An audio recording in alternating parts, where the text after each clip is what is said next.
నమస్తే, welcome to I dream. నేను లక్ష్మి దుర్గా. మరికొన్ని నెలల్లోనే ఏపీలో ఎలక్షన్స్ జరగబోతున్న నేపథ్యంలో అన్ని పార్టీలు కూడా దానికి తగ్గట్టుగా సమాయత్తమవుతున్నాయి. మరోవైపు పార్టీలోకి అంటే ఎవరికి వారు పార్టీలో చేరికలు త్వరగా ఉండబోతున్నాయి, అంటే భారీ సంఖ్యలో ఉండబోతున్నాయంటూ కొంతమంది మాట్లాడుతున్న పరిస్థితి. ఈ విషయంలో మనం చూసుకుంటే కనుక ఆ టీడీపీకి సంబంధించి అచ్చెన్నాయుడు కొన్ని కామెంట్స్ చేశారు. త్వరలో వైసీపీ నుంచి భారీగా నేతలు బయటకు రాబోతున్నారు, తమకు ఫోన్లు చేస్తున్నారని ఆయన చెప్తున్నారు. మరోవైపు భీమవరం జనసేనలోని వార్డ్ మెంబర్స్, జనసేనకు సంబంధించిన వార్డ్ మెంబర్స్ కొంతమంది వైసీపీలో చేరారు. సో అసలు ఏం జరుగుతోంది, ఏ పార్టీలోంచి ఏ పార్టీలోకి ఎవరు వెళ్ళబోతున్నారు, ఎలక్షన్స్ దగ్గరకు వస్తున్న నేపథ్యంలో ఆ ఈ పార్టీ మార్పులు అనేవి కొంత కీలకంగా మారిన పరిస్థితులు. సో ప్రస్తుత అంశాలపై మనతో మాట్లాడడానికి ప్రముఖ రాజకీయ విశ్లేషకులు పురుషోత్తం రెడ్డి గారు ఉన్నారు. మాట్లాడదాం. సార్ నమస్తే సార్. నమస్తే లక్ష్మి గారు. సార్, ఆ కొద్ది రోజుల్లో ఎలక్షన్స్ జరగబోతున్నాయి, కొద్ది నెలల్లో ఆంధ్రప్రదేశ్ లో. సో ఇప్పుడు ఆ జనసేన నుంచి కొంతమంది కీలక నేతలు, ముఖ్యంగా అది కూడా భీమవరంలో ఎమ్మెల్యే సమక్షంలో వైసీపీలోకి వెళ్ళడం జరిగింది. మరోవైపు ఏమో టీడీపీ రాష్ట్ర అధ్యక్షుడు అచ్చెన్నాయుడు గారు వైసీపీ నుంచి కీలక నేతలు ఆ తమతో టచ్ లో ఉన్నారని, ఫోన్లు చేస్తున్నారని, పార్టీ మారడానికి వాళ్ళు సిద్ధంగా ఉన్నారంటూ ఆయన చెప్తున్నారు. సార్, ఎలక్షన్స్ దగ్గర పడుతున్న సమయంలో మరి ఇటువంటి చేరికలు, పార్టీ మార్పులు ఎంత మేరకు ప్రతికూల ప్రభావం చూపిస్తాయి సార్? సంక్రాంతి వరకు ఉమ్. వైసీపీ నుంచి ఇంకొంతమంది రాజీనామా చేస్తారు. మొన్న రామకృష్ణారెడ్డి గారు చేశారు, ఈ రోజు ఓకే. గాలి వీరభద్రరావు గారు చేశారు. ఎవరు ఎవరు చేస్తున్నారు? వీళ్ళందరూ ఈ ఎమ్మెల్యే సీట్లు ఆశించి ఉమ్. ఎమ్మెల్యే సీటు పోగొట్టుకున్న వాళ్ళందరూ రాజీనామా చేస్తున్నారు. కొంతమంది అడ్జస్ట్ అయిపోతారు, మనకి ఇదే పార్టీ, జగన్ గారు మళ్ళీ వస్తే ఇంకో రూపంలో మమ్మల్ని అడ్జస్ట్ చేస్తారని నమ్మే వాళ్ళు ఉమ్. ఇక్కడే ఉండి భవిష్యత్తు చూసుకున్న వాళ్ళు ఉంటారు. ఇది కుదరదులే అనుకునే వాళ్ళు వెళ్తారు. రామకృష్ణారెడ్డి గారు వెళ్ళారు, ఈ రోజు దాడి వీరభద్రరావు గారు, ఇట్లాంటి ఇంకొంతమంది కూడా. అంటే సంక్రాంతి లోపల ఎందుకు అంటున్నారంటే ఈ లోపల జగన్ గారు ఫైనలైజ్ చేసేట్టుగా ఉన్నాడు. ఉమ్. ఫైనలైజ్ చేసేటప్పుడు తెలిసిపోతుంది కదా ఎవరికి సీట్ వస్తుంది, ఎవరికి సీట్ ఉమ్. రాదని. సీట్ రాని వాళ్ళు ఇక్కడ వద్దనుకునే వాళ్ళు వెళ్ళిపోతారు. వాళ్ళందరూ తెలుగుదేశం చేరతారా, శర్మిలా గారి పార్టీలో చేరతారా, కాలం నిర్ణయించాలి. కానీ ఉమ్. సంక్రాంతి నుంచి తెలుగుదేశం వాళ్ళు రాజీనామా చేస్తారు. సంక్రాంతి తర్వాత తెలుగుదేశం స్టార్ట్ అవుతుంది పండగ. ఎలా సార్? ఇప్పుడు వయసు, ఎందుకంటే సంక్రాంతి తర్వాత జనసేనకి ఎన్ని సీట్లు ఇవ్వాలి, బీజేపీ వస్తే వాళ్ళకి ఎన్ని సీట్లు ఇవ్వాలి, సిపిఐ వాళ్ళు వస్తున్నారు వాళ్ళకి వీళ్ళు సీట్లు ఇవ్వాలిగా, ఒకటి రెండో ఓ ఉమ్. 30 40 ఇద్దరికి ఇస్తే ఆ ముప్పై ఉమ్. నలభై సీట్లు ఎవరైతే తెలుగుదేశం పార్టీ వాళ్ళు ఇన్ని రోజుల పాటు ఆశించారో వాళ్ళు వదిలేస్తారా? వాళ్ళు వాళ్ళు స్టార్ట్ చేస్తారు కదా. ఇప్పుడు ఉమ్. జగన్ గారికి ఒకే సమస్య, 175 వాళ్ళు పోటీ చేస్తున్నారు కాబట్టి తన నియోజకవర్గం తన పార్టీలోనే ఎక్స్కి పోతే వై బాధపడతాడు. ఉమ్. ఇప్పుడు తెలుగుదేశం పార్టీలో ఎక్స్ వై కాదు, మొత్తం A to Z ఇవ్వడు ఒక 30 నియోజకవర్గాల్లో. ఎందుకంటే జనసేనకి ఇచ్చేసిన తర్వాత తెలుగుదేశం వాడు అంటాడు. వాళ్ళ పరిస్థితి ఏంటి? ఉమ్. జగన్మోహన్ రెడ్డి గారి పార్టీలో ఉంటే నాకు నాకు నచ్చినోడు ఎమ్మెల్యే అయినా నాకు ఇంకో రూట్ చూపిస్తాడు జగన్. కానీ జనసేన వాడు పార్టీలో ఎమ్మెల్యే అయిపోతే వాడు పార్టీని చూసుకుంటాడు, నిన్నోడు చూసుకుంటాడు. ఇట్లాంటి ఉమ్. వైరుధ్యాలు వస్తాయి. కాబట్టి సంక్రాంతి తర్వాత తెలుగుదేశం పార్టీ రాజీనామాల పండుగ స్టార్ట్ అవుతుంది. కాబట్టి అచ్చెన్నాయుడు గారికి సంక్రాంతి వరకు హ్యాపీ. ఎందుకంటే చంద్రబాబు ఇంకా స్టార్ట్ చేయలే ప్రోగ్రామ్.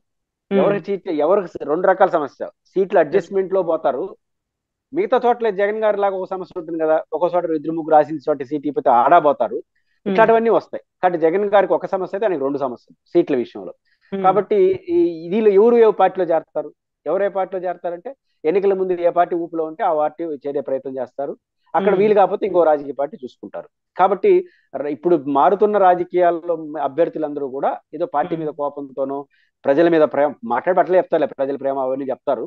కానీ ఉమ్. వాళ్ళందరూ తమ వ్యక్తిగత ప్రయోజనాల కోసం వెళ్తున్న వాళ్ళు తప్ప ఇంకోటి కాదు. ఆ వ్యక్తిగత వెళ్ళే ప్రయోజనాల వాళ్ళు కూడా పెద్ద ఎత్తున ఇప్పుడు జగన్మోహన్ రెడ్డి గారు ఇప్పటికి 10 11 నియోజకవర్గాల్లో మార్పులు చేర్పులు చేశారు అధికారికంగా. ఉమ్. అనధికారికంగా 40 50 అంటున్నారు.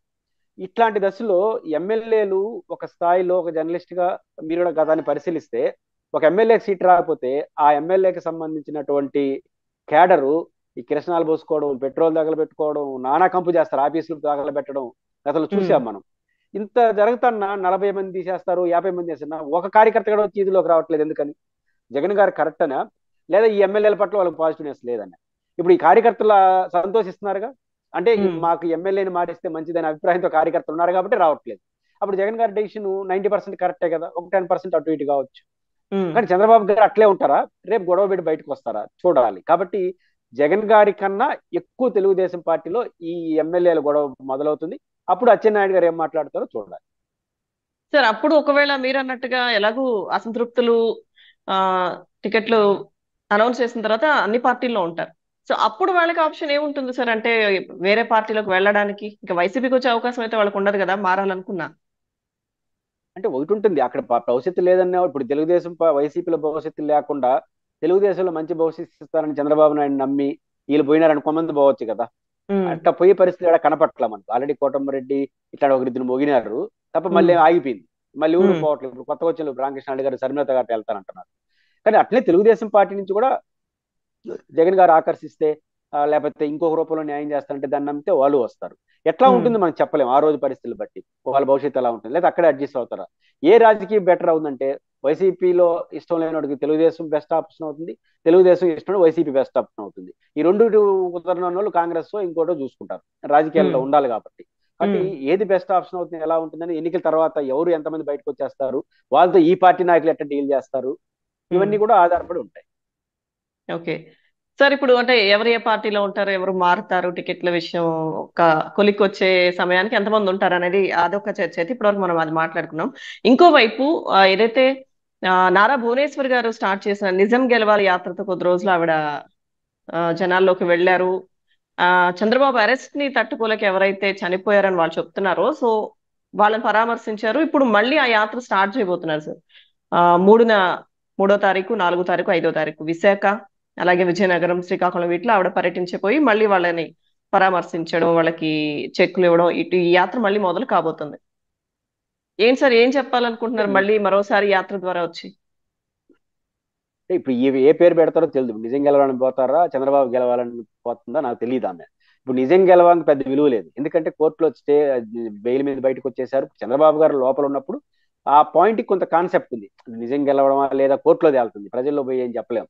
కానీ చంద్రబాబు గారు జైల్లో ఉన్నారు కాబట్టి న్యాయం ఉమ్, గెలవాలి నిజం గెలవడం ట్యాగ్ లైన్ కొంచెం దగ్గరగా ఉంటుంది. అయితే ఆమె దాన్ని కంటిన్యూ చేయలేదు. మళ్ళీ కారణాలు ఉమ్, ఏమైనా ఇందులో చంద్రబాబు గారు బయట వచ్చేసారు. చంద్రబాబు గారు అరెస్ట్ చుట్టూ ఇంకా ఆయనే మాట్లాడుతున్నాడు ఈదుల్లోకి వచ్చి. ఇంక మళ్ళీ భార్య గారు దా పేరుతో పోవాల్సిన అవసరం లేదు. అదే ఉమ్, భువనేశ్వరి గారుగా ఎన్టీఆర్ గారు కూతురుగా ఆమెకు గౌరవం ఉంటుంది. ఎన్టీఆర్ గారి కూతురుగా ఆ పార్టీ శ్రేణులందు ఆమెను యాక్సెప్ట్ చేస్తారు. చంద్రబాబు గారి భార్య ఎన్టీఆర్ గారి కూతురుగా ఆమెకంటూ ఒక గౌరవం ఆ పార్టీ శ్రేణిలో ఉంటాయి. మిత్రులు ఉమ్, కూడా ఆమెను వ్యక్తిగతంగా పెద్ద డ్యామేజ్ చేయరు. ఆమె ఇంట్లో ఉన్న పరిమితమైన వ్యక్తే. కాకపోతే ఇప్పుడు నిజం గెలవాలంటే ఎట్లా నిజం గెలవాలి కోర్టులో తెలుసుకోవాల్సిన విషయం. పైపెచ్చు ఉమ్, చంద్రబాబు గారు బయట ఉన్నాడు. ఆ ఉమ్. రాజకీయాల్లో ఆ నిజం ఏంటో చంద్రబాబు గారు చెప్తారు కదా. కాబట్టి ఇప్పుడు ఓకే, ఇంకా ఆమె వచ్చి అదనంగా చెప్పేదే ఉంది. ఆర్థిక కాకపోతే సహాయం చేస్తారట సార్? ఆర్థిక సహాయం చేయొచ్చు, రాజకీయం కూడా చేయొచ్చు. రాజకీయం కూడా తెలుగుదేశాన్ని గెలిపించండి, వైసీపీని ఓడించండి అని తిరగచ్చు, తప్పేం లేదు. రాజకీయ యాత్రగా ఓకే కానీ తప్ప ఉమ్, గతంలో చేసిన నిజం గెలవాలి యాత్రకి ఇప్పుడు ప్రయారిటీ ఉండదు. ఇప్పుడు దానికి సార్థకత ఉండదు, దానికి శాంటిటీ కూడా ఉండదు. మీరు ఉమ్, చంద్రబాబు గారు జైల్లో ఉన్నప్పుడు ఆ పదానికి వాటి ఇప్పుడు జగన్మోహన్ రెడ్డి గారు జైల్లో ఉన్నప్పుడు శర్మిల గారు మా అన్న వదిలిన బాలం అని బయటకు వస్తే ఒక అర్థం ఉంది. అది యాక్సెప్ట్ చేశారు ప్రజలు. ఆ తర్వాత శర్మిల గారు జగన్ గారు బయట వచ్చి రాజకీయంగా ఉంటా ఉన్నప్పుడు మా అన్న వదిలిన బాలం అంటే ఇంకా అర్థం లేదు కదా. అప్పుడు ఆమె ఏం ఉమ్, చేసింది, యాజ్ ఏ వైసీపీ కార్యకర్తగా మా అన్నని గెలిపించడం వెళ్ళింది. ఇప్పుడు కూడా భువనేశ్వర్ గారు నారా చంద్రబాబు నాయుడు గారి భార్యగా, రామారావు గారి కూతురుగా, చంద్రబాబు తెలుగుదేశాన్ని అభిమానించే వాళ్ళకి ఎస్ మన పార్టీ గెలవాలి, వైసీపీని ఓడించండి అని రాజకీయ పోరాటం చేస్తే ఆ మేరకు ఆ పార్టీకి అది ప్రయోజనమే కదా. పెద్ద లీడర్గా ఆ పార్టీ వస్తే వింటారు వినేవాళ్ళు. కాబట్టి ఉమ్, రాజకీయ పోరాటానికి రాజకీయ యాత్రకి ఆమెకు వాల్యూ ఉంటుంది తప్ప నిజం గెలవాలనే దానికి ఇంకా ప్రయారిటీ లేదు. నిజం గెలవాలని దాని చుట్టూ ఆమె ఎక్కువ మాట్లాడితే నష్టం కూడా. ఎందుకు నష్టం? ఇప్పుడు చంద్రబాబు గారు దాంట్లో ఆరోపణలు ఎదుర్కొంటున్నారు. ఆయనే బయట ఉన్నాడు. లోపల ఉంటే ఉమ్, ఆయన తరపున ఆయన వాయిస్ గా మీరు వినిపిస్తారు. ఇప్పుడు ఆయన వచ్చి బయట మాట్లాడుతూ ఉన్నప్పుడు ఆయన చెప్పుకుంటాడు కదా మధ్యలో. భార్య వచ్చి మా ఆయన తప్పు చేయలేదంటే మన ఆయనే బయట ఉన్నాడు కదా, ఆల్రెడీ ఆయన చెప్పుకుంటాడు.